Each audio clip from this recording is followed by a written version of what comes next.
और अगर सब्सक्राइब ना करें तो मारी है कंटाप तो गिरी हो जाके तलैया मां मूर्ख गधे। सब्सक्राइब ना करिए। कितने साल हो गए हमारे चैनल पे वीडियो देखते हुए? 1.5 साल। 1.5 साल हो गए, फिर भी वीडियो डिसलाइक करके हेटर बने घूमते हो। सब्सक्राइब ना करिए। हीरा बेटे। आज सुबह से एक नई कंट्रोवर्सी सामने आ रही है और ट्विटर पर अरेस्ट वसीम रिजवी ट्रेंड कर रहा है। पर ये वसीम रिजवी है कौन और क्या है पूरा मामला? आओ आपको इस वीडियो में बताएं क्या है पूरा मामला। पर पहले बात करते हैं कौन है वसीम रिजवी। अयोध्या के विवादित ढांचे की बात करें या 3 तलाक की या फिर मदरसों को बंद करने की बात करें, एक व्यक्ति अपने बयानों के लिए हमेशा से ही चर्चा में रहता है। ये है उत्तर प्रदेश के शिया सेंट्रल वक्फ बोर्ड के अध्यक्ष वसीम रिजवी। यह एक मुस्लिम है जो कई मुद्दे पर कथित रूप से प्रगतिशील विचार रखते हैं। शिया वक्फ बोर्ड के अध्यक्ष के पद पर बैठे रिजवी उत्तर प्रदेश की राजनीति में भी एक अहम भूमिका निभाते हैं।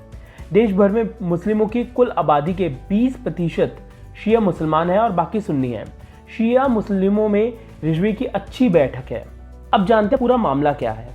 शिया सेंट्रल वक्फ बोर्ड के पूर्व चेयरमैन वसीम रिजवी के कुरान पर दिए गए बयान की वजह से मुस्लिम धर्मगुरु नाराज है। पर नाराज क्यों है? बता दें कि वसीम रिजवी ने कुरान से 26 आयतें हटाने की मांग को लेकर सुप्रीम कोर्ट में याचिका दाखिल की है, जिसके बाद मुस्लिम धर्मगुरुओं के साथ मुस्लिम समुदाय रिजवी के खिलाफ आक्रोशित दिखाई दे रहा है। जानते हैं याचिका में क्या कहा गया। देश की एकता, अखंडता और भाईचारे को खतरा है कुरान पाक की 26 आयतों से। इनको पवित्र किताब से हटाने की मांग करते हुए सुप्रीम कोर्ट में याचिका दायर करी वसीम रिजवी ने। उनका कहना है कि कुरान पाक की 26 आयतों को बाद में जोड़ा गया और सुप्रीम कोर्ट को ये ऑर्डर देना चाहिए कि ये आयतें हटा दी जाए क्योंकि इससे खून खराबा बढ़ सकता है। याचिकाकर्ता सैयद वसीम रिजवी ने याचिका के बारे में बताया कि इतिहास गवाह है कि पैगंबर हजरत मोहम्मद साहब के निधन के बाद पहले खलीफा हजरत अबू बकर ने उन 4 लोगों को पैगंबर हजरत मोहम्मद पर नजील अल्लाह पाक के मौखिक संदेशों को किताब की शक्ल में संग्रहित करने को कहा। तब तक हजरत के मुख से समय समय पर निकले संदेशों को लोग पीढ़ी दर पीढ़ी मौखिक तौर पर ही याद करते रहते थे।